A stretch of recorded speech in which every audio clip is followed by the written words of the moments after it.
असंभव कुछ नहीं होता दोस्त, ये परिकल्पनाएं हैं खाली।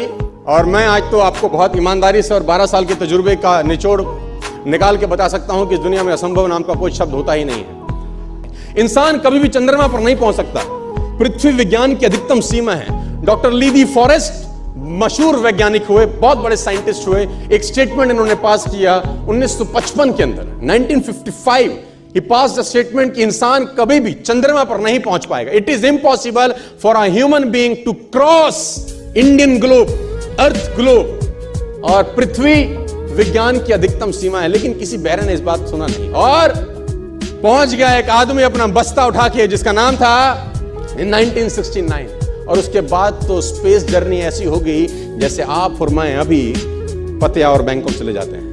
लॉर्ड केल्विन बहुत बड़े साइंटिस्ट हुए, उनका स्टेटमेंट आया कि सिर्फ पक्षी उड़ान भर सकते हैं, हवा से भारी मशीन का उड़ान भरना असंभव है। इट इज इम्पॉसिबल कि हवा से कुछ भी भारा हो और वो उड़ सके, क्योंकि ग्रेविटी उसको गिरा देगा। लेकिन तमाचा मारा इन लोगों ने, तमाचा मारा और लिख के दिया कि हमने साइकिल के स्पेयर पार्ट से इंसानों को पक्षी बना दिया। साइकिल के स्पेयर पार्ट से इंसानों को पक्षी बना दिया। 16 साल लगे राइट ब्रदर्स को जहाज का निर्माण करने में, लेकिन इन लोगों ने उसकी बात नहीं सुनी कि जो कहते थे कि वायु का सिद्धांत तुम्हारे विपरीत है।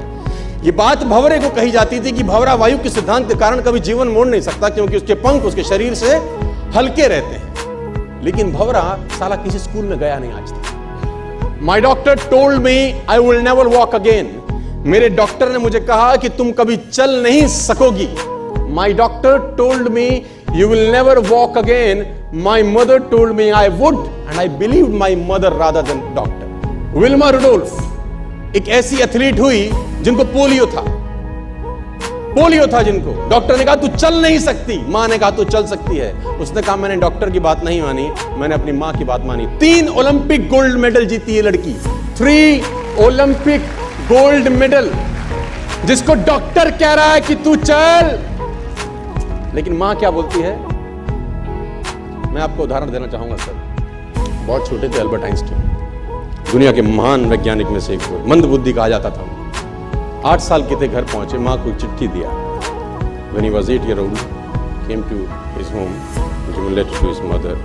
मां को एक चिट्ठी दिया, मां ने वो चिट्ठी पढ़ा। 8 साल के थे और चिट्ठी में प्रिंसिपल का खत था, उसकी मां के नाम। प्रिंसिपल ने ये लिख के भेजा कि आपका बच्चा विलक्षण प्रतिभा का धनी है, ग्रेट पावर है इसके, क्योंकि बहुत बड़े साइंटिस्ट बने, बड़े हो गए। मंद बुद्धि बचपन में समझा जाता था। आपका बच्चा विलक्षण प्रतिभा का धनी है, इसके अंदर असीम संभावनाएं हैं। तो हमारा स्कूल, हमारी मैनेजमेंट, हमारी फैकल्टी, हमारा टीचर इस लायक नहीं है कि हम आपके बच्चे को अच्छी शिक्षा दे सकें। तो it's better for you to take care of your son. आप अपने बच्चों को अपने घर में पढ़ाइए। हम लायक नहीं है कि आपके बच्चे को पढ़ा सके। और उसकी मां ने पढ़ते पढ़ते आंखों में आंसू ले आई और उसने बच्चे को कहा कल से तो स्कूल नहीं जाएगा, मैं तेरी परवरिश घर पे करूंगा, क्योंकि तेरा टीचर तुझे इस लायक नहीं समझता। मतलब वो अपने आप को इस लायक नहीं समझते। बच्चा खुश हुआ, मोटिवेट हो गया और लग गया। उसकी मां का निधन हो गया। वो अल्बर्ट आइंस्टीन बहुत बड़े साइंटिस्ट हो गए। अल्बर्ट आइंस्टीन जब बहुत बड़े साइंटिस्ट हुए तो मकान शिफ्ट कर रहे थे अपना, और जीवन का सच्ची घटना वो अपनी ऑटोबायोग्राफी में लिखते हैं कि जब मैं मकान शिफ्ट कर रहा था तो एक ड्रॉस के अंदर मुझे वो व्हाइट कलर का पेपर फोल्डेड अवस्था में मिला।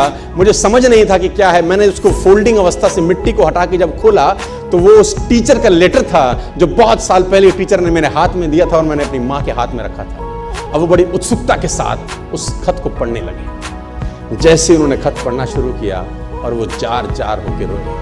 उसमें लिखा था कि तुम्हारा बच्चा मंदबुद्धि है, ये हमारे स्कूल के लायक नहीं है, इसको आज के बाद हमारे स्कूल में मत भेजना, इसकी परवरिश खुद किया। मां ने उल्टा पढ़ा कि नहीं, ऐसा नहीं है, तू सब कुछ कर सकता है, तेरे हाथ पास पावर है, तेरे में प्रतिभा है, यू कैन डू वंडर्स।